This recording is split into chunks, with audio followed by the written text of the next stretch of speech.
So welcome back to Hollywood Tamil. 2025 வந்துட்டு ஒரு erotic thriller படமாக எடுக்கப்பட்ட ஹேரி எல்லா அப்படின்ற படத்தை பார்த்தீங்கன்னா இப்போ விஆர் ஓடிடியில் வந்து தமிழ் டப்பிங்கோட ஸ்ட்ரீம் பண்ணியிருக்காங்க.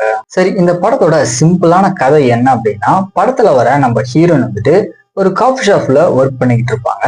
அப்ப ஒரு பிசினஸ் மேன் கூட பாத்தீங்கன்னா பழகி இவங்க வந்துட்டு ரொம்பவே க்ளோஸ் ஆயிடுறாங்க அப்படின்னே சொல்லலாம். ஸோ இவங்க ரெண்டு பேரோட லவ் லைஃப் வந்துட்டு நல்லா போயிட்டு இருக்கும்போது ஒரு கடத்துக்கு மேல நம்ம ஹீரோயின் பாத்தீங்கன்னா எப்படி இந்த செக்ஸ் டிராபிக்குள்ள மாட்டிக்கிறாங்க, கடைசியா அதுல இருந்து இவங்க தப்பிச்சாங்களா இல்லையா அப்படின்றதுதான் இந்த படத்தோட ஸ்டோரியா இருக்கு. மெயினா இந்த படத்துல பெண்கள் பாத்தீங்கன்னா எப்படி இந்த பாலியல் தொழிலுக்கு வந்துட்டு வராங்க, ஸோ அவங்க எந்தமான ஒரு ப்ராப்ளத்தை ஃபேஸ் பண்றாங்க அப்படின்றத இந்த படத்துல பாத்தீங்கன்னா நீட்டாவே காமிச்சிருக்காங்க.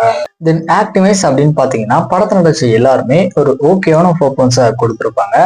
ஸ்டோரியா பாத்தீங்க அப்படின்னா ஒரு இன்ட்ரெஸ்டிங்கான ஸ்டோரி தான். ஸ்கிரீன் பிளே வந்துட்டு அதை ஓரளவுக்கு என்கேஜ்மெண்ட்டாக தான் கொண்டு போயிருக்காங்க. ஸோ ஃபைனலாக வந்துட்டு இந்த படம் பார்த்தீங்கன்னா ஒரு ஆவரேஜான படம் தான். டைம் இருந்தால் வேணா ட்ரை பண்ணி பாருங்க. தனியாக மட்டுமே பாருங்க. அடல்ட் கண்டென்ட் அப்படின்றது அதிகமாகவே இருக்கு. ஸோ அதுக்கேற்ற மாதிரி பிளான் பண்ணிக்கோங்க.